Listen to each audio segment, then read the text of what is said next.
আমাদের জাতির পিতা হযরত ইব্রাহিম চড়কের উপরে বসে আছেন, বাবা আজর রশি ধরে টানতেছে, আর নিচে নমরুদের আগুনের চুলার দাও দাও করে আগুন জ্বলতেছে। বাবা আজর চড়কের রশি ধরে টানতেছে, নিচে আগুন জ্বলতেছে, আর চড়কের উপরে বসে ইব্রাহিম নবী জিকির করতেছেন আল্লাহর জোরে কনকার হাসবি আল্লাহু নিমাল ওয়াকিল অনিমাল মৌলা অনিমান নাসির। আল্লাহ, আমার বাবা যতই আমার টানুক আর নমরুদের আগুন যতই জ্বলুক, আমার ঈমান বলতেছে ওদের দিকে আমার তাকানোর সময় নাই, আমি জিকির করতেছি কার? আরো জোরে বলেন কার? আল্লাহ বলে ইব্রাহিম আগুনের চুলার উপরে চড়েও যখন তুমি আমি আল্লাহকে ভুললে না, আমি আল্লাহ তোমাকে ভুলবো না, বরং আমি ঘোষণা করে দিলাম কুলনা ইয়া নারু কুনি বারদাও ওয়া সালামান আলা ইব্রাহিম। এতদিন পর্যন্ত মানুষ জানে আগুন পুড়াতে পারে, কিন্তু আজকে ইব্রাহিমের জিকিরের কারণে আগুনকে আমি শান্তিদায়ক করে দিলাম। আচ্ছা, এটা কি আপনার বিশ্বাস করেন? বিশ্বাস করেন? নমরুদের আগুনের চুলা শান্তিদায়ক হয়ে গেছিল। কুলনা ইয়া নারু কুনি বারদাও ওয়া সালামান আলা ইব্রাহিম। তাহলে ইব্রাহিমের জন্য যদি নমরুদের আগুনের চুলা শান্তিদায়ক হয়, তাহলে ইব্রাহিমের সন্তান হলাম আমরা। আমাদের জন্য ভারতের অ্যাটম বোমাকেও আল্লাহ মিষ্টি তরমুজ বানাবার পারবে। যেরকম কথা ঠিক কিনা? খালি আল্লাহর প্রতি তাওয়াক্কুল করেন, আল্লাহর জিকির করেন। কে রে ভারত, নেংটির বাচ্চা, মালওয়ানের বাচ্চারা, তোরা মুসলমানের কি করতে পারিস? কি করতে পারিস তোরা মুসলমানের? গৌর গোবিন্দকে শাহজালাল ইয়ামিনী হয়ে যেরকম সাইজ করেছে, পৃথিরাজকে খাজা সাহেব যেরকম সাইজ করেছে, মোদীর ওই উগ্র হিন্দুকেও বাংলার মুসলমানও সাইজ করতে পারবে। যেরকম কথা ঠিক করে কথা বলে। অনেকে বলে ভারত বড় দেশ, ভারত যত বড়ই হোক আমাকে আল্লাহ কি তার চাইতে ছোট? কথা কন না কেন? নমরুদের আগুনের চুলার কাছে ইব্রাহিম কত বড় দেয়? আপনারা বলেন তো, ইব্রাহিম নবী কত বড় আর আগুনের চুলা কত বড়? আর আগুনটা জ্বলাইলো কতদিন ধরে? উপর দিয়ে পাখি উড়ে যাওয়ার পারে নাই, আগুনের তাপে পাখি পুড়ে ছাই হয়ে গেছে।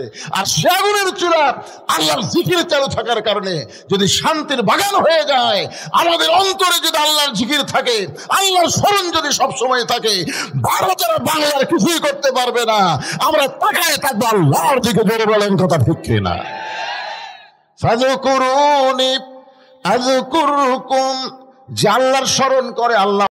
এরকম আলোচনা করতে গেলে সারা রাত চলে যাবে। আমি এই জিকিরকে সংক্ষেপ করে নিয়ে আসলাম।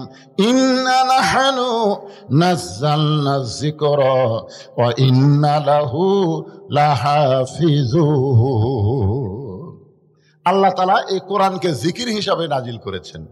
আমার দিকে তাকান, কি হিসাবে? কোরআন হেফাজতের দায়িত্ব কার? 11 সালে আমি যখন প্রথম হজ করতে গেলাম, 2011 সালে, তা আমার সঙ্গে একটা যুবক ছিল, ও হজ করবার গেছিল। ও তাওয়াফ দিতে যতবার তাওয়াফ করে 3-4 বার কাবা ঘর চুমা খায়। 3-4 বার প্রতি তাওয়াফে 7 পাকের মধ্যে 3-4 বার কাবা চাপায় ধরে চুমা খায়। কিন্তু এত মানুষের ভিড়, আমি আর কাবার ধাইতে যাওয়ার পারি না। তা আমাকে বলতে যে হুজুর, আপনি এতই দুর্বল, আপনি কাবা ঘর চুমা খান না কেন? তাওয়াফ করে লাভ আছে, কাবা যদি চুমাই খাবার না পারেন তা তাও ঘুরে লাভ কি? আমি করলাম ভাই, আমি তো যাবার চাই রে, কিন্তু মানুষের এত ভিড় কিভাবে যাই? তখন আমাকে বলতে খালি এই এই এই এই এই 2 খুনা মারবেন আর কাবার দিকে হাঁটবেন, ফাঁক হয়ে যাবে। আপনারা বলেন, কাবা ঘরে খেলে বাংলাদেশের মানুষ আপনাকে ধুনুটের মানুষ নাকি? পৃথিবীর যত মুসলমান আছে সব মুসলমান কাবা ঘর তাওয়াফ করতেছে, আর আমি কুনা মারবো। কার বুকুর যে কুনা লাগবে ভাই? ওই যদি বেদার হয়ে যায়, কাবার মালিক কি খুশি হবে? আল্লাহ রাসূল বলেছেন, একদিন এই কাবা থাকবে, মসজিদ নববী থাকবে, বাইতুল মুকাদ্দাস থাকবে, তারপরও পৃথিবী ধ্বংস হবে, তারপরও পৃথিবী ধ্বংস হবে। কিন্তু শুনে নাও, যতদিন আল্লাহর একটা কাবা থাকবে ততদিন পৃথিবী ধ্বংস হবে না। সাহাবেরা বললেন, হুজুর এটা কোন কাবা? আল্লাহ রাসূল বললেন, একজন ইমানদার মুসলমান, জাকিরিন মুসলমান যতদিন দুনিয়াতে থাকবে ততদিন দুনিয়া ধ্বংস হবে না। তার মানে বোঝা গেল কাবার চাইতে, মসজিদের চাইতে একজন জিকিরওয়ালা মুসলমানের দাম আল্লাহর কাছে অনেক বেশি। কি মনে করতেছেন? কাবা ঘর তো ঠিকই ছিল। মক্কা বিজয়ের পরে নবী যখন এসে কাবার দরজা খুললো, কাবা ঘরের মধ্যে 360টা মূর্তি। কিরে, ঘর হলো আল্লাহর আর মূর্তি ঢুকলো হিন্দুকে। আপনার কি মনে করতেছেন খালি বাংলাদেশের মোড়ে মোড়ে মূর্তি না রে, কাবা ঘরের মধ্যে ঢুকছে। আল্লাহ রাসূল মূর্তিগুলো বাইর করে যখন সাহাবী করে দিচ্ছে আর বলতেছে যে ছাপা মারো, পাহাড় আছে, যদি এমনি ভাঙবার না পারো ওই পাহাড়ও যা বাড়ি মারো, সব ভাঙ্গা চুরমার করে দাও। ওমর ফারুক বলতেছে, হুজুর আমার কথা হলো এই আল্লাহর ঘরের মধ্যে কাফেররা মূর্তি ঢুকালো কেমনে? মানে ওমর ফারুক তো বুঝতেছেন ডাইরেক্ট মাল, ধরে কোন কি মাল? ডাইরেক্ট মাল, অ্যাঙ্গেল ট্যাঙ্গেল বলতেন। তিয়া রাসূলুল্লাহ, এই ঘর কার? রাসূল বললেন আল্লাহর। আল্লাহ তাআলা নাজিল করেছেন ফালিয়াবুদু রব্বা হাযাল বাইত, এই ঘরের মালিকের যারা গোলামি করবে। আছে না নাই? সূরা ফিলের মধ্যে আছে না নাই? পড়েন তাহলে আমার সঙ্গে, ফালিয়াবুদু রব্বা হাযাল বাইত আল্লাযী আত'আমাহুম মিন জু'ইন ওয়া আমানাহুম মিন খাউফ। কি বুঝলেন? এই ঘরের মালিকের যারা গোলামি করবে, ইবাদত করবে, যারা নামাজ পড়বে, আল্লাহ তাদেরকে 2টা পুরস্কার সাথে সাথে দিবে। 1 নম্বর পুরস্কার হলো তার রিজিকের কোনো পেরেশানি থাকবে না, আর 2 নম্বর পুরস্কার হলো যাবতীয় ভয় ভীতি থেকে আল্লাহ তাকে পুরোপুরি নিরাপত্তা দিয়ে দিবে। তাহলে বাংলাদেশের অভাব দূর করবার গেলে ডক্টর ইউনূসের মতন সরকার বসালে তো কাম হচ্ছে না। আমরা মনে করলাম হাসিনা সব মায়েরা বিদেশে পাচার করছে, এখন ইউনূস আসার পরে মনে হয় কিছু একটা হবি, কিন্তু বাজারাত গেলে দেখা যাচ্ছে যা আসলো তাই। 2-1টা হতাশা লীগ বলতেছে আগেই ভালো আছিল। আমাদের কাহালুতে 3টা আওয়ামী লীগ বাড়াচ্ছে, একটা হলো গুজব লীগ, ধর এখন কি লীগ, কিছুদিন পর পর এইবারে ইউনূস থেকে পারবি না, এইবারে আমি কেন শালা তোর কাছে ইউনূসের দাম নেই, হাসিনা যা কর। এক সাংবাদিক হাসিনা বলছে যে এই বিপদে আপনি কোন দোয়া পড়তেছেন? হাসিনা বলতেছে পড়বার গেলে খালি ওর নাম মনে আসে। আল্লাহর ভাই, এমন একজনক বসাতে ভাই হাসিনা পড়তে তো দোয়া ইউনূস পড়বার পারতেছে না, তোর কোন কথা ঠিক কিনা? অথচ বিপদে পড়লে কোন দোয়া, এ কথা কন না, কোন দোয়া? একজন আমাকে বলতেছে হুজুর হাসিনা কেমন আছে আপনি জানেন? আমাকে বলতেছে আবার কি হলো, ওইদিকে চিল্লা চিল্লি কানাই, সাইডে বসো, ওই কোনার দিকে যাও, কোনায় মন্ডল হও দাও। আমাকে বলতেছে হুজুর হাসিনার মতি গতি কেমন বুঝতেছেন?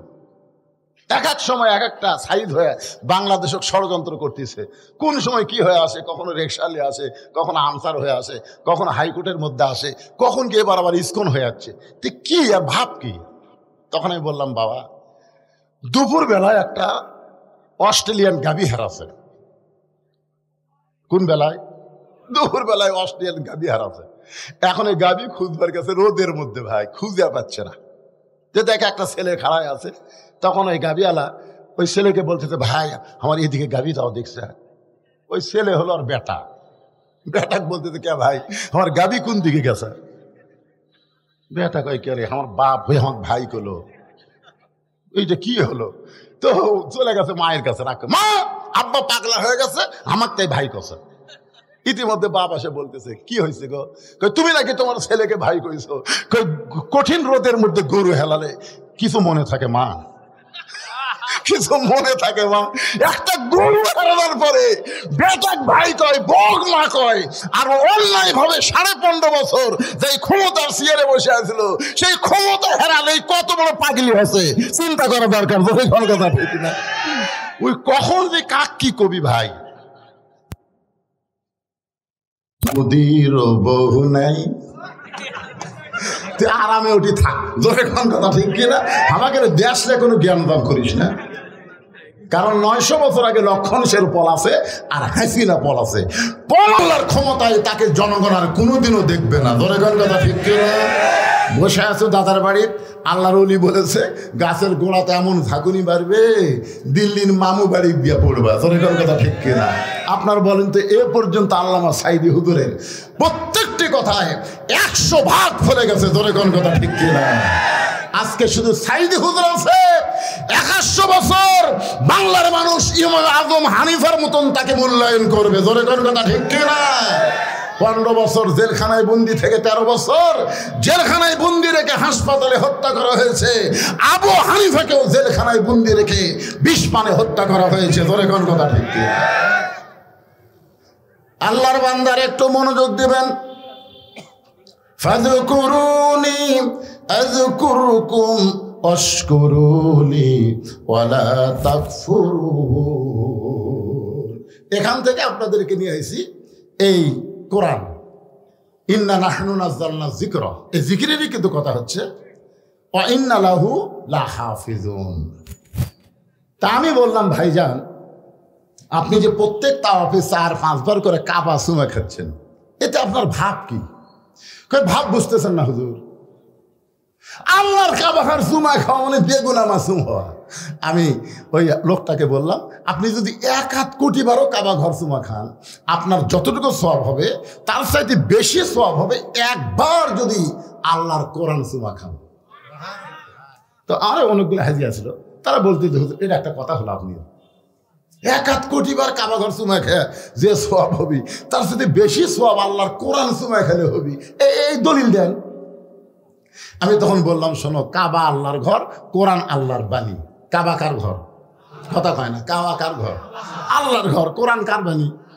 এই দুটার মধ্যে তফাৎ আছে বাদান, এই দুটা না আছে।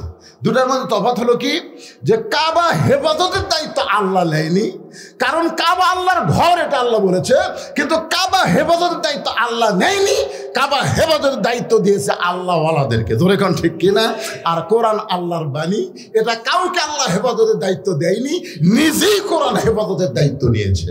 আপনার বলেন তো এর মধ্যে তফাৎ কি? খালি বড় কাবা আল্লাহর ঘর, আল্লাহ যদি হেফাজতের দায়িত্ব নিত, আপনার বলেন তো কোনো কাফের মূর্তিটা ঢুকবার পারত? খালি জিবরাইল বলবি তুই কাবার দরজার কাছে খাড়া হ। আবু জেহেল যখন মূর্তি নিয়ে ঢুকবি, বাম হাতে একটা চল মারবি। যে আবু জেহেল মূর্তি নিয়ে ঢুকতেছে, জিবরাইল মারছে চল, ওই মূর্তি ফেলে দে দৌড়। আবু সুফিয়ান এক মূর্তি নিয়ে আছে, কে রে ভাই তুই দৌড়ালি কেন? হায় হায় আন্দারা চল মারতেছে রে, কে মারতেছে দেখা যাচ্ছে না। আয় ভাই দেখ আমার গাল লাল হয়ে গেছে। আপনি বলেন এই চল খাওয়ার কথা শুনে আর কেউ ঢুকবি? তা আল্লাহ কি পারে না যে কাবা ঘরের দরজাতে একটা ফেরেশতা মোতায়েন করতে? খালি ঢুকবি আর পিটুন হবে। কিন্তু না, আল্লাহ রাসূল বললেন, ওমর কি বলবার চাও? ওমর ফারুক বলতে, সি সি, মদিনা থেকে যে কাবার দিকে আমরা মুখ করে নামাজ পড়লাম, মক্কা বিজয়ের আগে নামাজ কায়েম হয়েছে মদিনায়। ধরে কান সুবহানাল্লাহ। মক্কা বিজয়ের আগেই কিন্তু নামাজ কি হয়েছে? কায়েম হয়েছে কোথায়? মদিনায়। কারণ রাসূল হিজরত করার পরে দ্বিতীয় হিজরিতে নামাজ কায়েম হলো। নবী মদিনার যায় খালি নবীগিরি করে নাই, নবীকে আল্লাহ মদিনার রাষ্ট্রপতি বানাইছিল। ধরে কান সুবহানাল্লাহ। আর নবী যখন রাষ্ট্রপতি হলেন, তখন আল্লাহ তাআলা নবীকে জানাই দিলেন, আল্লাযীনা ইম্মাক্কান্নাহুম ফিল আরদ, মুসলমানের মধ্যে কাউকে যখন ক্ষমতা দেওয়া হবে, তার 1 নম্বর কাজ হচ্ছে আকামুস সালাত, 1 নম্বর কাজ হচ্ছে নামাজ কায়েম করা, 2 নম্বর কাজ হলো আতাউজ যাকাত, যাকাত ভিত্তিক অর্থনীতি চালু করা। ধরে কোন কথা ঠিক কিনা? আরো 2টা কাজ আছে বলতেছি। তো ব্যাপার হলো, তাহলে নামাজ কায়েম হয়েছে হিজরি কত সালে? 2য় সালে। ধরে কোন কত সালে? মক্কা থেকে মদিনা যাওয়ার 2 বছর পরে নামাজ কায়েম হয়েছে, আর মক্কা বিজয় হয়েছে হিজরি 8ম সালে। তাহলে এই যে 6টা বছর হলে আমরা কাবা ঘরের দিকে নামাজ পড়তেছি, কাবা ঘরের মধ্যে কাফের মূর্তি, আমাকে নামাজ কি হসে হুজুর? ওমর ফারুক বলতেছে। ধরে কোন কে? আল্লাহ রাসূল বলেন, ওমর কাবা আল্লাহর ঘর, কিন্তু আল্লাহ হেফাজতের দায়িত্ব নেয় নাই। আল্লাহওয়ালা মানুষ যখন কাবার পাশে থাকবে, তখন কাবা হেফাজত হবে। আপনাকে পুরাতন মসজিদ, এই মসজিদ হেফাজতের দায়িত্ব আল্লাহ নেবে না, কিন্তু মসজিদ আল্লাহর ঘর, হেফাজতের দায়িত্ব আপনাদের কি নেওয়া লাগবে? জোরে কোন কথা ঠিক কিনা? অনেক মসজিদের মধ্যে ঢুকা দেখি টাইস করছে, সেই সুন্দর টাইস, কিন্তু এটা লোক দিয়া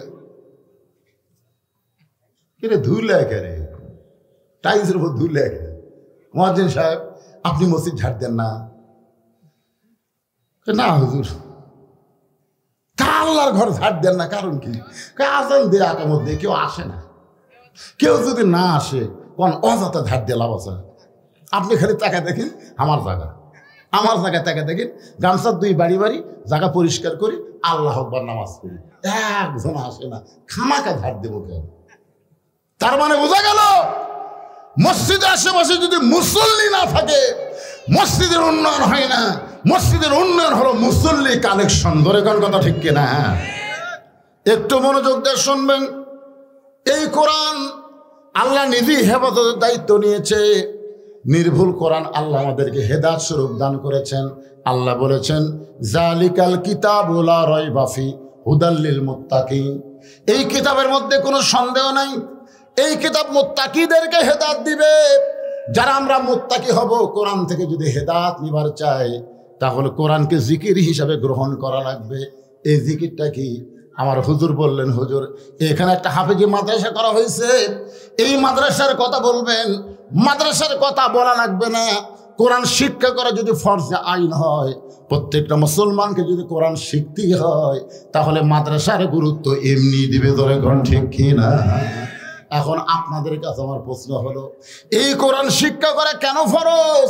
কেন আল্লাহ বললেন ইন্নামাল মুমিনুনা আল্লাযীনা ইযা যুকিরাল্লাহু ওয়াজিলাত কুলুবুহুম। এখানেও কিন্তু যুকির আল্লাহ আছে, যুকির আল্লাহ আছে না, মানে আল্লাহর জিকির। ইন্নামাল মুমিনুনা আল্লাযীনা ইযা যুকিরাল্লাহু ওয়াজিলাত কুলুবুহুম ওয়া ইযা তুলিয়াত আলাইহিম আয়াতুহু জাদাতুহুম ঈমানা ওয়া আলা রাব্বিহিম ইয়াতাওয়াক্কালুন। আল্লাহু আকবার। কি বুঝতেছেন? কোরআন তেলাওয়াত শুনলে মানুষের ঈমান বাড়ে না কমে? এখানে আল্লাহ এই আয়াতের মধ্যেই তো আমি বললাম ওয়াইজা তুলিয়াত আলাইহিম আয়াতুহু জাদাতুহুম ঈমানান। কোরআন তেলাওয়াতে মানুষের ঈমান বাড়ে, আর ঈমান বাড়ার লক্ষণ চুপ থাকে না। আল্লাহু আকবার বলে ঈমানের বড়ত্বের প্রকাশ করা। ধরে কোন কথা ঠিক কি না? লিল্লাহি তাকবীর। এখন আপনাদের কাছে আমার প্রশ্ন হলো, এই জিকির সম্পর্কে আলোচনা করতে গিয়ে যে কোরআন এমন একটা জিকির যার হেফাজতের দায়িত্ব কার হাতে? আরো ধরে কি জন্যে কন্ত যে আমরা এই কোরআনকে নিয়ে চলবো, কোরআন অনুসারে চলবো, এর মধ্যে যেন কোনো ভেজাল না ঢোকে। যার শুরুতে আল্লাহ বলেছেন এমন একটা কিতাব যার মধ্যে কোনো কি নাই, ভেজাল নাই, সন্দেহ নাই, গোঁজামিল নাই। এই কোরআন নবী মক্কার জীবনে প্রতিষ্ঠা করবার চাইলো, কিন্তু হলো না। আল্লাহ রাসূলকে আল্লাহ বললেন যে হাবিব, মক্কায় আপনি কলেমার দাওয়াত দিয়েছেন, দীর্ঘ সময় পর্যন্ত আপনাকে তারা নির্যাতন করেছে, মুসলমানের সংখ্যা তো বাড়তেইছে না, বরং এ পর্যন্ত 320 জন, 13 বছরে 320 জন। আপনি হিজরত করেন। আল্লাহ তাআলা গভীর রাত্রে নবীকে হিজরতের হুকুম দিলেন। নবী হযরত আলীকে ডাক দেবেন, আলী আজকে গভীর রাত্রে মক্কা ছেড়ে আমাকে মদিনায় যাওয়ার হুকুম করেছেন কে? তুমি শুধু আমার বিছনায় একটু ঘুম পাড়বা চাদর মুড়ি দিয়ে। আলী বলতেছি, ইয়া রাসূলুল্লাহ, আপনি হিজরত করবেন আর আমি বিছনাত ঘুম পাড়বো, বলেন তো এর মধ্যে হিকমত কি? রাসূল বলতেছে, তাকায় দেখো। হিকমত হলো তাকায় দেখো। আলী তাকায় দেখে মক্কার 37টা নেতা। কতগুলো নেতা? 37 জন নেতা লাঠি সোটা বর্ষা নিয়ে নবীর বাড়ির চারিধার দাঁড়া আছে। তার মানে কি বুঝলেন? নবীকে আল্লাহ হিজরত করবার কয়া ওই নেতা করক আবার বলিছে, তোরা লাঠি লে দাঁড়া থাক, জাগা মতো পিটন দিব। তোর এখন কথা ঠিক কিনা? আলী বলতে, হুজুর এতদিন মনে করতাম আল্লাহ আপনার পক্ষে আছে, কিন্তু আজকে দেখে বুঝতেছি যা কিছু তা আল্লাহ করতেছে। আপনাকে আল্লাহ হিজরতের হুকুম দিল, আর এরা লাঠি সোটা নিয়ে দাঁড়ায় থাকলো, কারণ কি? যেদিন এরা আপনার বাড়ি ঘেরাও করেনি সেই দিন আল্লাহ হিজরতের হুকুম দিলেই তো পারত। আজকে সবাই যখন লাঠি সোটা নিয়ে দাঁড়ায় আছে, আর এই সময় আপনাকে মক্কা ছেড়ে মদিনার যাওয়ার হুকুম দিল, আমার মনে হয় আল্লাহ নবী বলেন, আলী তোমাকে যেইটা হুকুম দিলাম তুমি সেইটাই করো। আমার বিছনায় চাদর মুড়ি দিয়ে তুমি ঘুমায়া যাও, খবরদার চেতন থাকবা না, তুমি ঘুমায়া যাও। নবীর কথা মতো হযরত আলী চাদর মুড়ি দিয়ে বিছনায় ঘুমায় গেলেন। কিছুক্ষণ পরে নবী আবার আসে চাদর টান দিয়ে দেখি তো চেতন থেকে কি ঘুমের ভান করতেছে নাকি। চাদর টান দিয়ে দেখে হযরত আলী অঘোর নিদ্রায় শায়িত। জোরে কর সুবহানাল্লাহ। কারণ রাসূল বলেছেন ঘুমায়া যাও। রাসূল যেখানে ঘুমাতে বলেছেন সেখানে চেতন থাকা যাবে। হযরত আলী যখন ঘুমায় গেছে, এমন সময় নবী আমার চুপি চুপি ঘরের দরজা খুলে তাকায় দেখে ৩৭ জন নেতা লাঠি সোটানে দাঁড়ায় আছে। রাসূল বলেন, আল্লাহ এরা যেভাবে তাকায় আছে, এখনই বের হলে ওরা আমাকে গ্রেফতার করবে, ধরবে, মারবে। আল্লাহ বলেন, হাবিব যে কোরআন আপনাকে আমি দিয়েছি, অনুনাজ্জিলু মিনাল কুরআনি মা হুয়া শিফাউ ওয়া রাহমাতুল লিল মুমিনিন। আল্লাহু আকবার। কি বুঝতেছেন? সব সমস্যার সমাধান দিতে পারে। এই যে আয়াত পড়লাম, এরই বাংলা অর্থ হলো সব সমস্যার সমাধান। ওগো নবী, আপনি বিপদে পড়বেন এটা না, বরং সূরা ইয়াসিনের মধ্যে কয়েকটা আয়াত আপনি তেলাওয়াত করে এক মুষ্টি বালির উপর ফুৎকার দিবেন। নবী বললেন, বালু ফুঁ দিলে কি হবে? বলে, আপনার কাম আপনি করেন, আমার কাম আমি করে দিব। ধরে কোন সুবহানাল্লাহ। এক মুষ্টি বালির মধ্যে নবী কোরআনের 3টা আয়াত পড়ে যখন ফুঁ দিলেন, ওই বালুগুলো ৩৭ জন নেতার চোখের মধ্যে ঢুকে পড়ল। আপনারা বলেন তো, চোখের মধ্যে যখন বালু ঢোকে তখন কি আর হাতত লাঠি থাকে? লাঠি তরবারি বর্ষা ফেলে দিয়ে সবাই খালি চোখ ডলতেছে। কি চোখ যখন ডলতেছে, আল্লাহ কয়, নবী এখন দেখেন তো কি খবর। নবী কয়, ওরকে লাঠি দিয়ে ওরকে পাশাত ধরেন যাবি না, বুঝবারই পারবি না। আল্লাহ বললেন, আপনাকে মারা লাগবে না, জাগা মতো মারে আমি দিব, আপনি খালি যান। নবী আমার চুপি চুপি আবু বকরের বাড়ির দরজায় আস্তে করে ডাকতে, আবু বকর। সঙ্গে সঙ্গে দরজা খুলে গেল। রাসূল বলে, আবু বকর, আমি যে তোমার বাড়িতে আসতেছি রেখে তুমি আগে থেকেই জানতে নাকি? আবু বকর বলে, হুজুর আপনার কি মনে নাই? কয়, আজ প্রায় 6 মাস আগে আপনি বলেছিলেন একদিন গভীর রাত্রে মক্কা ছেড়ে মদিনায় হিজরত করা লাগবে, আমাকে সঙ্গে করে আপনি মদিনায় যাবেন। সেদিন থেকে আজ পর্যন্ত কোনো রাত্রিবেলা ঘুমাইনি, সারা রাত আমি দরজায় দাঁড়িয়ে থাকি। সঙ্গে সঙ্গে নবী বললেন, চলো যাই। যেই বলছে চলো যাই, আবু বকর বলেন, ইয়া রাসূলুল্লাহ চলেন। নবী বলেন, আবু বকর চলো যাই বললাম, তুমি আমার সঙ্গে চলতেছো, একটা বার তুমি কি ঘরের মধ্যে যাবা না? তোমার বিবি বাচ্চার কাছে তুমি কি বলবো না? কারণ মক্কা ছেড়ে মদিনায় যাচ্ছ, বিবি বাচ্চার কাছে কি তুমি বিদায় নেবা না? আবু বকর বলেন, নবী গো, আপনি যেদিন আমার নেতা আর আমি যেদিন ইসলামের কর্মী হয়েছি, সেদিন থেকে কলিজার মধ্যে আমার নিয়ত হলো, আল্লাহ রাসূল ছাড়া অন্য কাউকে আমি প্রাধান্য দেই না। আল্লাহর হুকুম নবীর তরিকা মোতাবেক চলাটাই হলো আমার 1 নম্বর দায়িত্ব। নিজের বিবি বাচ্চার কাছে না বলে নবীর সঙ্গে চলতেছেন মক্কা থেকে মদিনার উত্তর দিকে, আর আল্লাহর নবী আবু বকরকে নিয়ে যায় পূর্ব দিকে।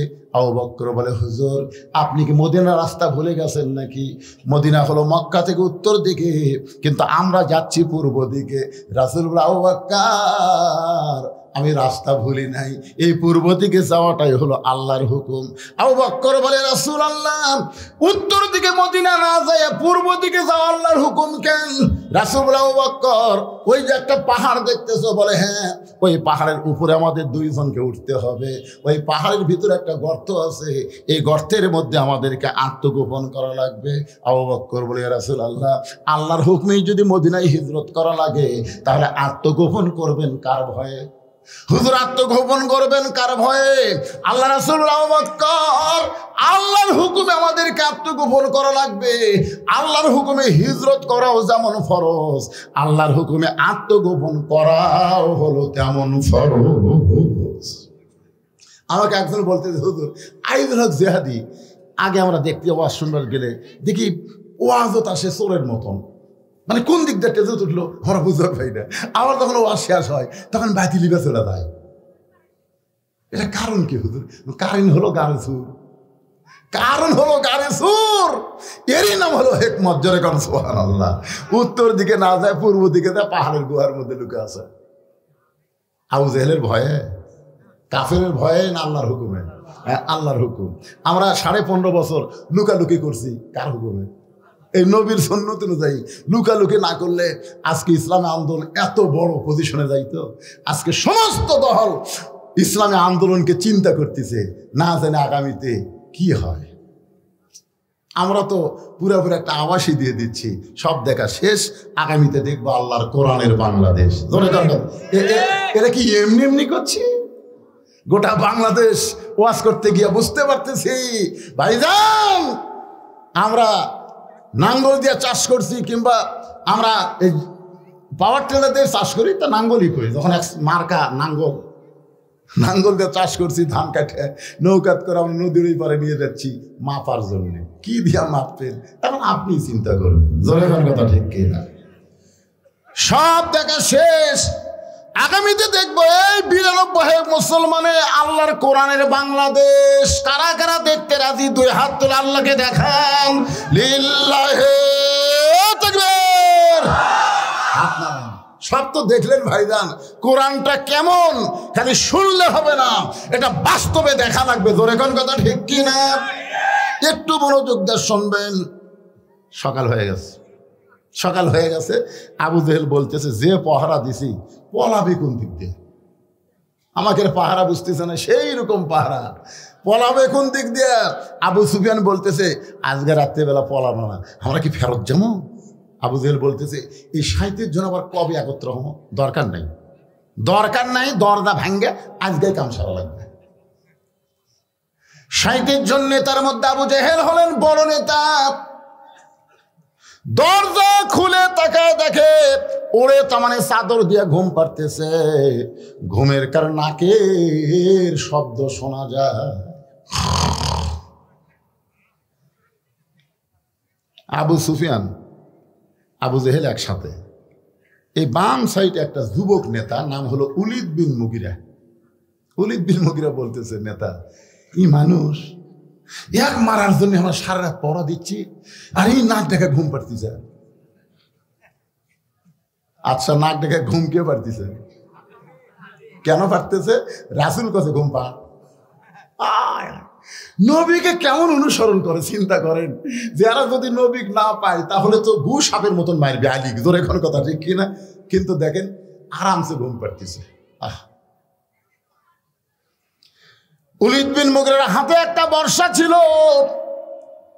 চাদরের মধ্যে আল্লাহর নবী মনে করে ওই বর্শা যখন মারতে চায়, আবু জেহেল বলতেছে, ঘুমন্ত মানুষকে মারা জায়েজ নাই। সুবহানাল্লাহ। বড় নেতা ফতুয়া মারছে, ঘুমন্ত মানুষও মারা জায়েজ নাই রে। এতজন মানুষ মিলে তাকে হত্যা করে বানাইছি, ঘুমের মানুষও মারা লাগবি, অচেতন করে তারপর মারবো।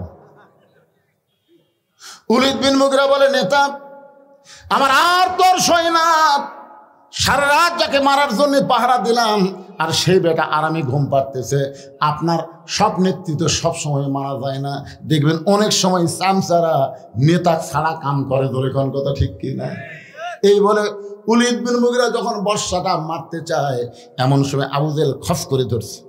কেন তোকে আমি নিষেধ করি, তারপরে তুই বর্ষা মারিস? আপনার সব কথা মানা যাবে না তো, বুঝতেছেন না? সারা চেতন থেকে চোখ লাল হয়ে গেছে, আর এই বেটা লাখ ডেকে ঘুম পাড়তেছে। আবু জেহেল বলতেছে, উলিদ তুই আমার কর্মী, আমি তোর নেতা। সুবহানাল্লাহ বলেন না কেন? কারণ আবু জেহেল জানে আবু জেহেলের বাড়ির সবচেয়ে নিকটে হচ্ছে রাসূলের বাড়ি। আবু জেহেল জানে এই জায়গায় যদি নবীকে রক্তাক্ত করি তাহলে আল্লাহর গজব এসে উলিদ বিন মুগিরার বাড়ি তো অনেক দূর, অর্ধের গজব না যে আগে হামাক ধরবে। কারণ আবু জেহেল তলে তলে আমাদের নবী যে আল্লাহর নবী এটা বিশ্বাস করে, কিন্তু মানে না। কারণ মানলেই তার ভুয়া নেতৃত্ব চলবে না। আজও পর্যন্ত বাংলাদেশের সব নেতারা জানে আলেমরাই হলো শ্রেষ্ঠ নেতা। ধরে কোন কথা ঠিক না? বিশ্বাস যদি না করেন মসজিদের মধ্যে যান, আপনাকে সিরাজ কন আর যাই কন, যত নেতা আছে এরা কোনোদিন সামনে যাওয়ার পারবে? কথা কর না ভাই, পারবি? দবির দবি পারবি না? এটি আর ডাইরেক্ট দিচ্ছে না, এটা ওটা অ্যাঙ্গেলে দিচ্ছে। যেই নেতা পিছনে থেকে সামনে যাওয়ার পারবে না, ওরে নেতা বানান যাবে না। জোরে কোন কথা ঠিক কিনা? বুঝবার পারেন না, পরে বুঝবেন। আল্লাহর বান্দার একটু মনোযোগ দেবেন। ইন্নামা ইয়াখশাল্লাহ মিন ইবাদিহিল উলামা। এই কোরআনের সবচাইতে বড় জিকির হলো বান্দা সময়ের ভিতরে আলেম বান্দারাই আল্লাহকে সবচাইতে বেশি ভয় করে। যারা ভয় করে তাদেরকে যে সিয়ারি দেন ওই সিয়ারের গুরুত্ব তারা বহন করবে। একটু মনোযোগ দিয়ে শুনবেন। আবু জেহেল আল্লাহর নবীর সিনে জানে, এই কারণে চিন্তায় আছে এই জায়গায় যদি ওলীদ বিন মুগীরা বর্ষা মারে আর নবী যদি এই জায়গাত মারা যায় তাহলে সর্বোত্তম আমাকেই গজব ধরবে। এজন্য বর্ষাটা খফ করে ধরেছে। আমি আপনাদের কাছে একটা প্রশ্ন করি, নবীর সবচাইতে বড় শত্রু হলো আবু জেহেল, আর নবীর সবচাইতে খারাপ শত্রু হলো ওলীদ বিন মুগীরা। বুঝতে পারলেন? নবীর সবচাইতে বড় শত্রুকে আবু জেহেল, আর নবীর সবচাইতে খারাপ শত্রু হলো ওলীদ বিন মুগীরা। মানে সবসময় নবীকে খারাপ ভাষা দিয়ে গালি দিত। একদিন নবী সাহাবীদেরকে নিয়ে আলোচনা করতেছে, ওলীদ বিন মুগীরা সাইড দিয়ে যাচ্ছে আর বলছে, ও মুসলমানের নবী, তুমি যদি সত্যি আল্লাহর নবী হও তাহলে জন্মের আগে তোমার বাপ বললো কেন? আচ্ছা দেখেন, এইটা একটা কথা হলো। ও মুসলমানের নবী, তুমি যদি সত্যি আল্লাহর নবী হও তো জন্মের আগে তোমার বাপ বললো কেন? এখন যদি আমাকে কেউ বলে, ও বদর রশিদ, আপনি সত্যি আলেম হন তাহলে আপনি এত কালো হলেন কেন? এখন আপনারা বলেন, আমি যে কালো হচ্ছি এটা কি আমি হচ্ছি?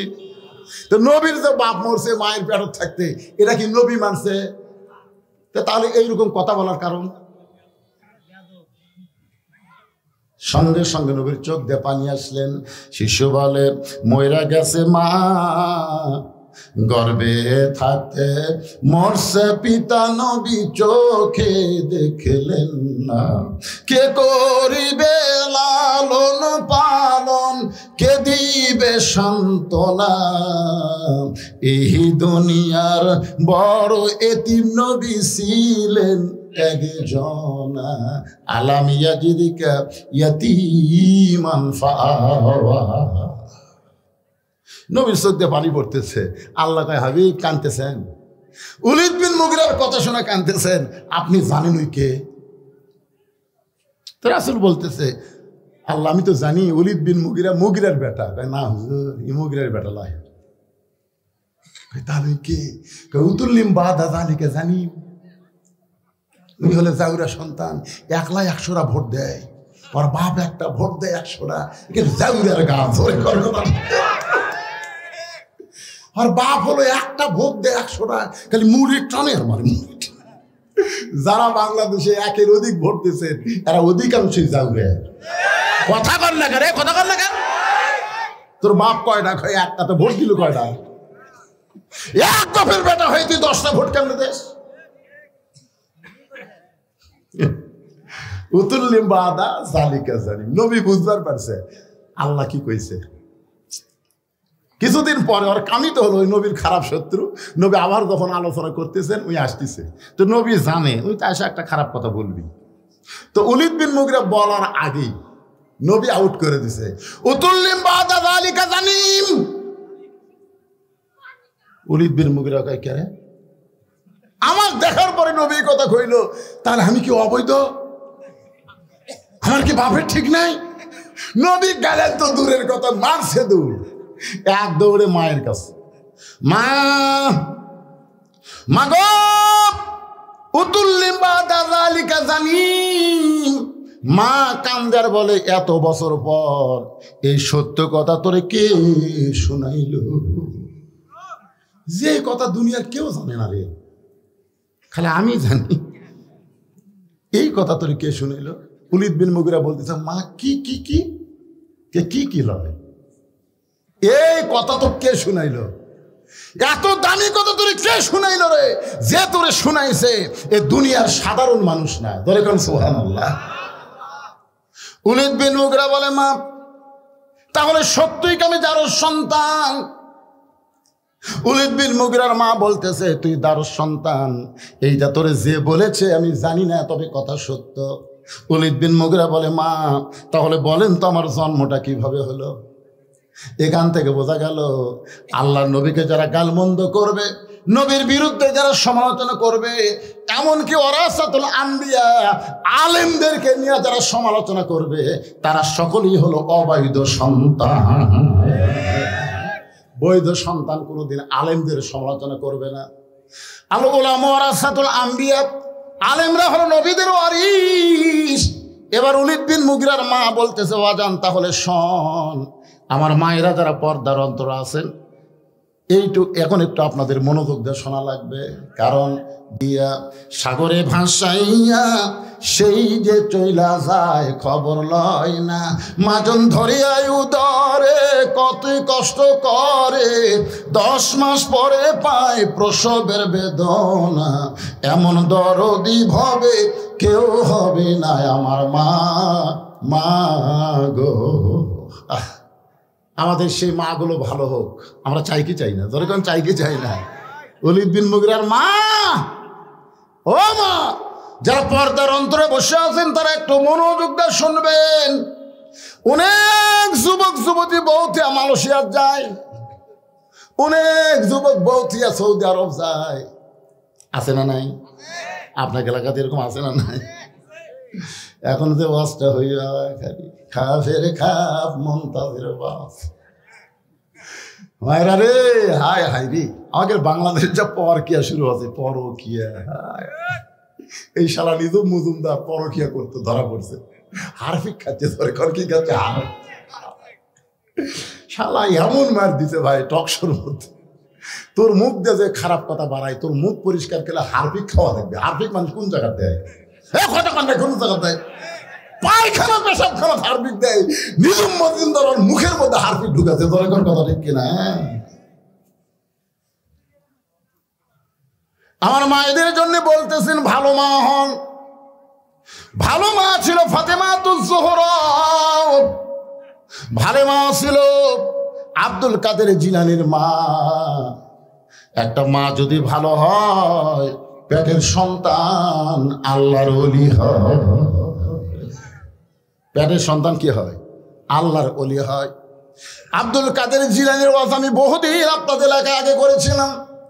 4 বছর বয়সে এরকম হাফিজ একটা মাদ্রাসায় উম্মুল খায়ের ফাতেমা, আব্দুল কাদের জিলানীর মায়ের নাম হলো উম্মুল খায়ের ফাতেমা, নবীর মেয়ের নামের মতোই ফাতেমা। মাদ্রাসায় ভর্তি করে দিয়েছে, সন্তানকে কোরআনের হাফেজ বানাবার চাই। ওস্তাদ বললেন, মা কোনো টেনশন করেন না, আল্লাহ তাআলা যদি রহমত করে আপনার ছেলে কোরআনের হাফেজ হয়ে যাবে। তখন আব্দুল কাদের বয়স হলো মাত্র 4 বছর। 4 বছরের ছোট্ট আব্দুল কাদেরকে মাদ্রাসায় ভর্তি করে দিয়ে গেছে। পরদিন সকালবেলায় দেখবেন ওস্তাদেরা কিন্তু বাচ্চাকে আগেই কোরআন শরীফ পড়ায় না, সর্বপ্রথম যেটা পড়ায় তার নাম হলো কায়দা। ধরে কারণ তার নাম কি? কায়দা পড়াতে গেলে আগে পেশাবখানাত নিয়ে যায়। আমার মাদ্রাসায় দেখছি ছোট বাচ্চা ভর্তি করে দিলে ওকে আগেই কায়দা দেয় না, আগে পেশাবখানাত দিয়ে যায়। আমি কইলাম, হুজুর পেশাবখানাত কেন? হুজুর কায়দার মধ্যে তো কোরআনের অক্ষর আছে। আল্লাহ কোরআনে বলেছে লা ইয়ামাসসুহু ইল্লাল মুতাহহারুন। ততক্ষণ পর্যন্ত কোরআন স্পর্শ করা যাবে না যতক্ষণ পবিত্র না হবে। এরকম যদি পেশাব পায়খানা না শিখাই, এরা পবিত্র কেমনে হবে? 4-5 বছর 6 বছরের বাচ্চাকে মাদ্রাসার ছাত্র হুজুররা পেশাবখানা দিয়ে গেছে, আর আমাকে প্রাইমারি বই হাতত দিচ্ছে। আগডম বাগডম ঘোড়াডম সাজে ঢাক ধরলো, ঝাঁঝর বাজে, ভাসতে ভাসতে চললো ঢুলি, ঢুলি গেল কমলা ফুলি, কমলা ফুলির টিয়াটা সূর্য মামার বিয়াটা। কেরা শুয়ে বলা খাড়া হয়ে পেশাব করে। আমি বললাম, কেরে বেটা বসে থাকা কর, কেমনে পেশাব করা লাগে তোর স্যার শিখাইনি? তখন মুসকি মুসকি হাঁচাকে সার সাজে কি কয়, প্রাইমারি পেশাবখানা যায় দিকে আমার স্যারই খাড়া হয়ে পেশাব করে। মানে যে শিক্ষা দিচ্ছে ওই শিক্ষাতে আবার পানি নেওয়া লাগবি, খাড়া হয়ে মারবি। এখন কায়দা ধরার আগে তাকে ওযু করা শিখায়। কি হুজুর কথা ঠিক আছে? পেশাব করান, পায়খানা করেন, কেমনে পরিষ্কার হবে এইটা শিখানোর পরে তারপরে বলে আলিফ বা তা সা। আব্দুল কাদের জিলানীকে যখন বলেছেন আলিফ, সঙ্গে সঙ্গে লাম মিম যালিকাল কিতাবু লা রাইবা ফিহি হুদাল লিল মুত্তাকিন আল্লাযীনা ইউমিনুনা বিল গায়বি ওয়া ইউকিমুনাস সালাত ওয়া মিম্মা রাযাকনাহুম ইউনফিকুন। ওস্তাদ মারছে দৌড়।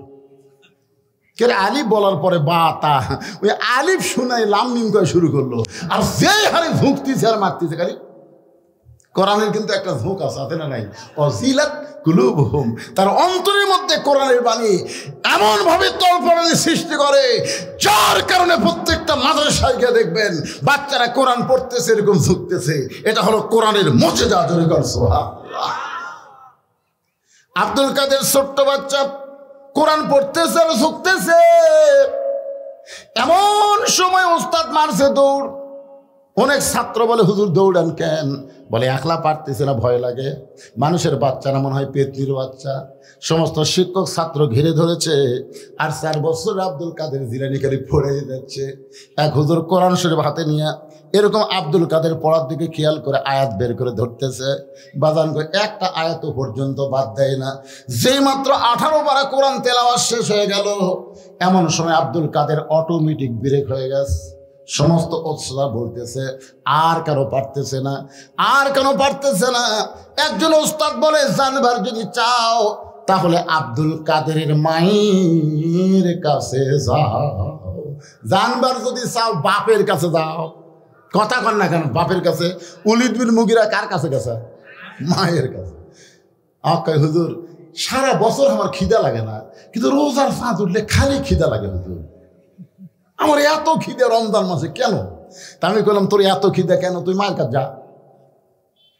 মায়ের কাছে আর যাস না কেন? মা কি বাঁচে আছে? আছে, যা মায়ের কাছে।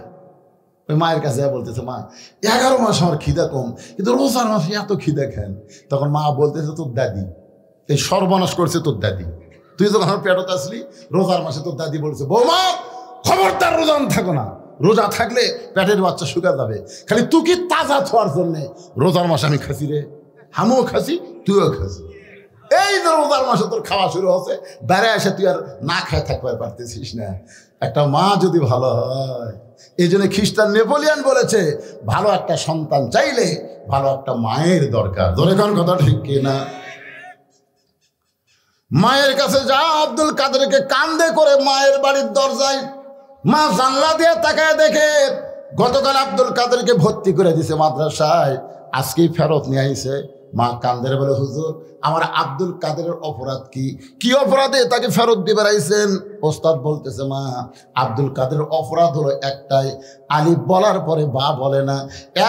একটানে 18 পারা কোরআন আমাদের কেমনে শোনাই? মা কান্দের বলে হুজুর আমার আব্দুল কাদের কেমনে কোরআন শোনাইলো আমি মা হইয়াও বলতে পারবো না। ওস্তাদ বলে মা গোপন করো না, সত্যি করে বলো তো খবর কি? মা কান্দের বলে সত্য কথা হলো আমি হলাম 18 পারা কোরআনের হাফেজা।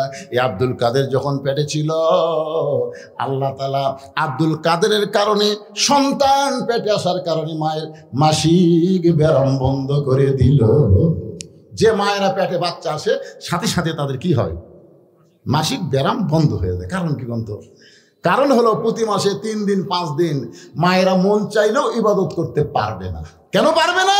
এই মাসিক শুরু হলে মেয়েদের নামাজ পড়া যাবে না, কোরআন পড়া যাবে না, তারপরে রোজা রাখা যাবে না। কিন্তু পেটে বাচ্চা আসার সাথে সাথে আল্লাহ মাসিক ব্যারাম বন্ধ করার কারণ হলো বাচ্চা থাকা অবস্থায় মায়ের ইবাদতের যেন কোনো কমতি না হয়। কারণ মায়ের ইবাদতের সাথে পেটের বাচ্চার আল্লাহ সম্পর্ক করে দেয়। পেটে বাচ্চা নিয়ে মা রুকুর থেকে সেজদাত গেছে, পেটের বাচ্চা বড় হচ্ছে 7 মাস। 7 মাসের বাচ্চা পেট বুঝতেছে না, পেট উঁচে হয়ে গেছে। তারপরে রুকুতে সেজদাত গেছে, একটা বাচ্চা পেটের মধ্যে ঠাসি খাচ্ছে। রুকুতে সেজদাত গেলে কি হয়? ফেরেশতারা বলতেছে আল্লাহ কি কষ্ট করে মা নামাজ পড়তেছে, পেটের বাচ্চার মনে কষ্ট হচ্ছে। আল্লাহ কয় ফেরেশতা সাক্ষী থাক, সাক্ষী থাক। যেই মা পেটে বাচ্চা নিয়ে কষ্ট করে রুকুর থেকে সেজদাত যায়, ও মা শুধু নিজে নামাজ পড়ে না, পেটের বাচ্চাকেও নামাজি বানায় দিচ্ছে। ধরে কান সুবহানাল্লাহ। কি বুঝতেছেন ভাই? আজকে আমাকে যেগুলো ধরে ওদের খাড়া হয়ে আছে ঘুরতেছে, এগুলা কি এরকে দোষ? এরকে দোষ না তো। ওরা তখন মায়ের পেটে ছিল, মা তখন পেট দিয়ে গোটা পাড়া ঘুরিছে। ওই যে পেটের মধ্যে থেকেই এরকে ঘোরনি ব্যারাম শুরু হয়ে গেছে। ভালো মায়ের বাচ্চা যারা কোরআনের মাহফিলে বসবে তারা, ধরে কোন কথা ঠিক কিনা? আপনি কি কবার চান? এইরকম করার আলোচনা বাদ দিয়ে যারা রাস্তা ঘুরতেছে এরকে মা ভালো, কথাটা আমার না। একটু মনোযোগ দিয়ে শুনবেন। ওলীদ বিন মুগীরা মা, সেখান থেকে আমি মায়ের কথা বলতেছি। মায়েরা যদি ভালো হবার চান আপনাদের হাজার আমল করা লাগবে না। 1 নম্বর আমল হলো অকরনা ফি বুয়ুতিকুন্না ওয়ালা তাবাররাজনা তাবাররুজাল জাহিলিয়াতিল উলা। আল্লাহু আকবার। আর মায়েদের জন্য বলতেছি, মায়েরা যারা পর্দার মধ্যে বসে আছেন, মা আপনাদের জন্য আল্লাহ বলেছেন মেয়েরা ঘরের মধ্যে থাকো, ঘরের বাহির হইও না। কোনো প্রয়োজনে যদি ঘরের বাহির হও তাহলে হেজাব নিয়ে পর্দা নিয়ে বের হওয়া লাগবে। জাহেলিদের যুগে মেয়েরা সাজগোজ করে বের হতো, আর বাংলাদেশের মেয়েরা প্রধানমন্ত্রী হয়। এর সাত চাষার পরে আমাকে আর কোনো শান্তি নেই। এই মেয়ের কবরে আমরা পড়ছিল ভাই।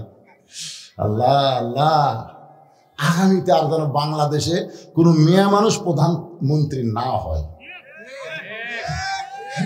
কেরে মরদেরা চেতেন না কেন? বারে চেতেন না কেন?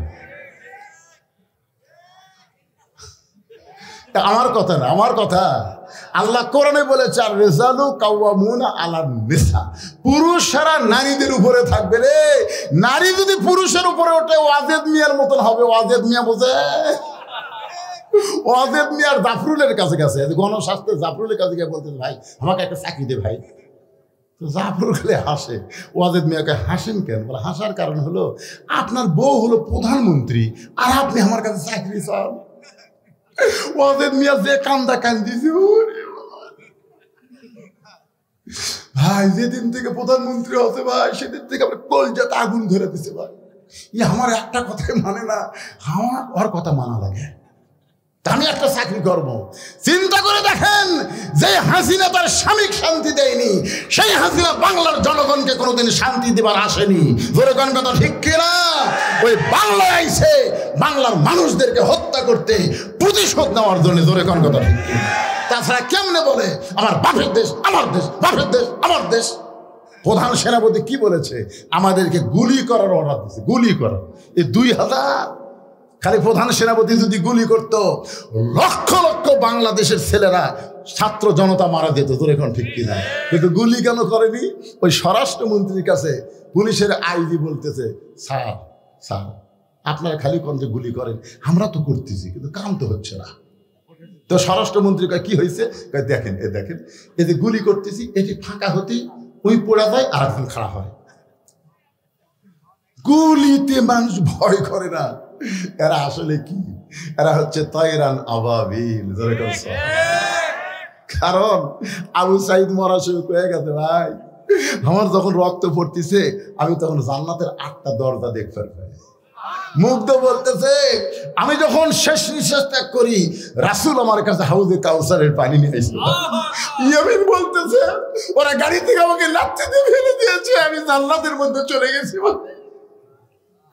ছাত্র জনতা বুঝতে পেরেছে হাসিনার বিরুদ্ধে আন্দোলন না করলে বাংলাদেশের মানুষ শান্তিতে থাকবে না। হকের পক্ষে থাকতে গেলে দরকার হলো জীবন দেওয়া লাগবে। ধরে কোন কথা ঠিক কিনা?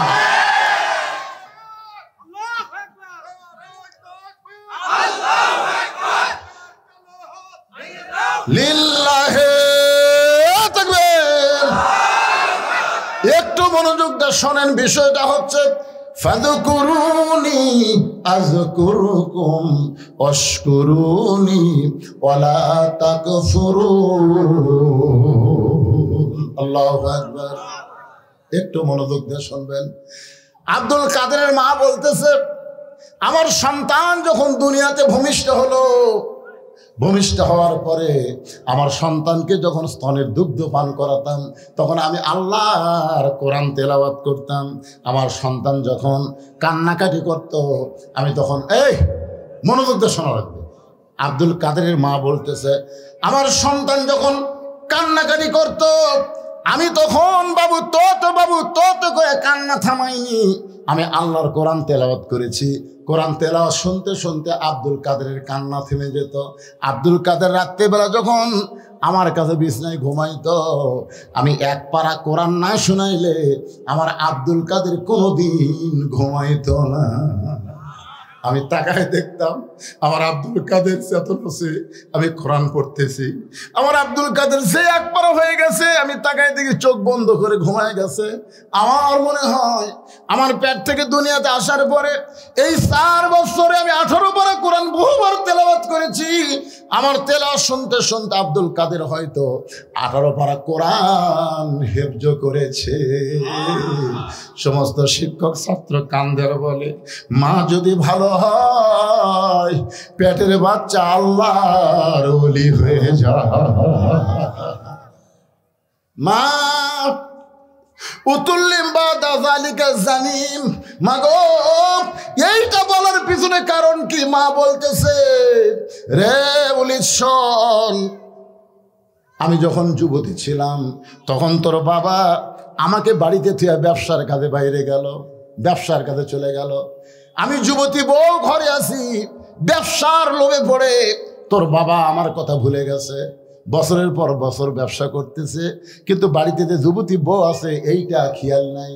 এই জন্য আল্লাহ তাআলা কোরআনে বলেছেন, হুন্না লিবাসুল লাকুম ওয়া আনতুম লিবাসুল লাহুন্না। কি বুঝলেন? সবচাইতে বড় জিকির স্বামীকের জন্য। বউ হলো তোমার পোশাক, আবার স্বামী হলো বইয়ের পোশাক। এই শীতের দিনে কি বুঝতে চাই? আমি ছোটবেলাতে একটা গান শুনছিলাম, আপনারা শুনছেন কিনা? কেশবী ভাই শুনছেন?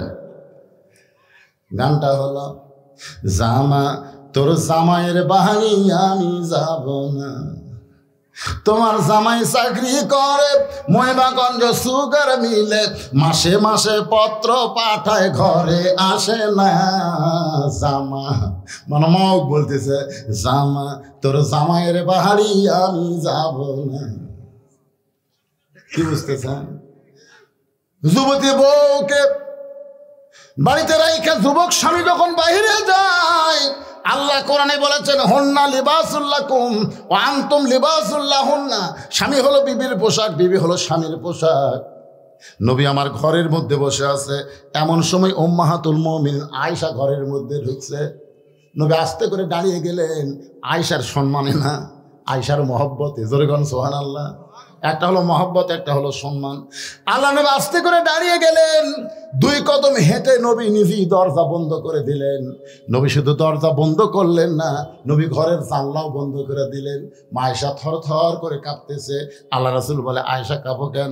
বলে, আপনার জুতার পরশে আল্লাহর আরশ ধন্য হয়ে গেছে। হুজুর, যদি কোনো বেয়াদবি হয়, আল্লাহ নবী বলে, আয়েশা একজন নবীর জুতার পরশে আল্লাহর আরশ ধন্য হয়ে গেছে, একজন নবীর জুতার পরশে। আয়েশা বলে, হুজুর আপনি তো সেই নবী। আল্লাহ নবী বলতেছেন, আমি সেই নবী ছিলাম যতক্ষণ দরজা খোলা ছিল, কিন্তু দরজা যেই বন্ধ হয়ে গেছে আয়েশা, আমি আর নবী নাই রে, আমি হলাম স্বামী আর তুমি আমার বিবি। আয়েশা দৌড়ে এসে নবীর বুকে মাথা রেখে বলতেছে, আল্লাহ আল্লাহ, আমার নবী শুধু বিশ্ব নবী নয়, আমার নবী হলেন পৃথিবীর 1 নম্বর স্বামী। সুবহানাল্লাহ।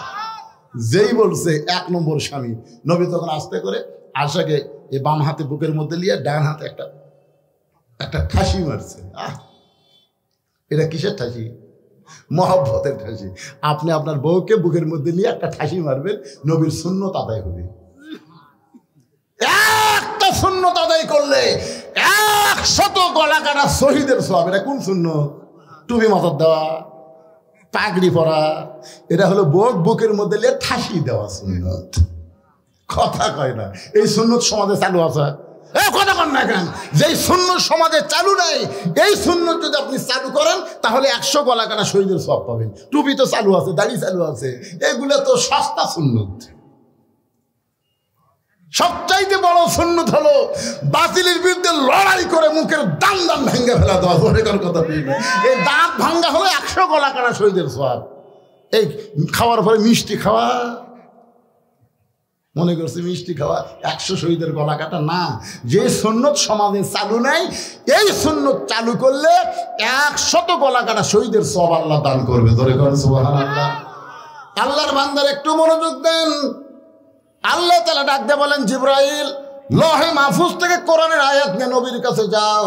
নবীরে জানায় দাও হুন্না লিবাসুল লাকুম ওয়া আনতুম লিবাসুল লাহুন্না।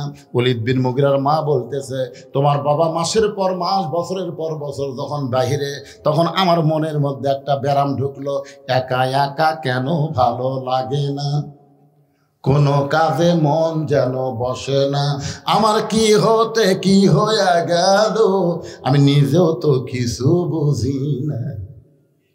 ওলীদ বিন মুগীরার মা বলতেছে, আমি ঘরের ছাদে গেলাম, ঘরের ছাদে গিয়ে উড়ু উড়ু মন নিয়ে যখন তাকাই, তখন দেখি তোমার বাপের ছোট ভাই। ওলীদ বিন মুগীরার বাপের কি ভাই? যার নাম আমাকে আপনাকে ধনুটি কি খাওয়ায়? বাপের ছোট ভাইকে বলা হয় দেওরা। বাড়ির আগে বেতেরা হাল ধুইরাছে ছোট দেওরা রে। এই রংপুরের ভাওয়ায় সারা মফিজ এলাকার গান ধরে কোন ঠিক না। আমি মা বোনদেরকে বলবো, পুরুষ জাতের মধ্যে দুইটা দলকে আপনারা কান সাপের মতন ভয় করবেন। একটা হলো দেওরা আর একটা হলো দুলাভাই। এই দুইটা খালি সুযোগ খোঁজে। জোরে কোন কথা ঠিক কিনা? মা বোনদেরকে আমি বলতেছি, মা এ দেওরা দুলাভাইকে কাল সাপের মতন ভয় করবেন, এদেরকে ধার দিয়ে ঘেঁষতে দিবেন না। এখন ওলীদ বিন মুগীরার মা বলতেছে, উড়ু উড়ু মন নিয়ে আমি তোমার বাপের ছোট ভাইকে দেখে আমি আস্তে করে ছাদ থেকে ঘরের মধ্যে এসে দরজা খুলে দিলাম। দরজা খোলা মাত্রই তোমার চাচা ঘরের মধ্যে ঢুকলো। আর ঘরের মধ্যে যখন ঢুকলো, আমি তখন এমন কিছু বাহানা করলাম, মেয়ে মানুষ কিন্তু কিছুই করা লাগবে না, খালি অন্যা বাঁধে মধ্যে ফেলা দিবি আর ফেলা দিবি আর গেল। তখনই ছেলেরা বুঝতে পারবি ই আমার মিস কল মারতেছে। তোর কথা কর না, কথা কর না,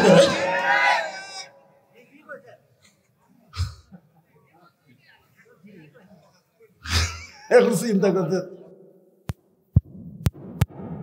বক্তা ভালো। এই সমাজের সবচাইতে খারাপ রোগ এটাই। জোরে কোন কথা ঠিক না? আমি কি বলছি রে, কল না মিস কল?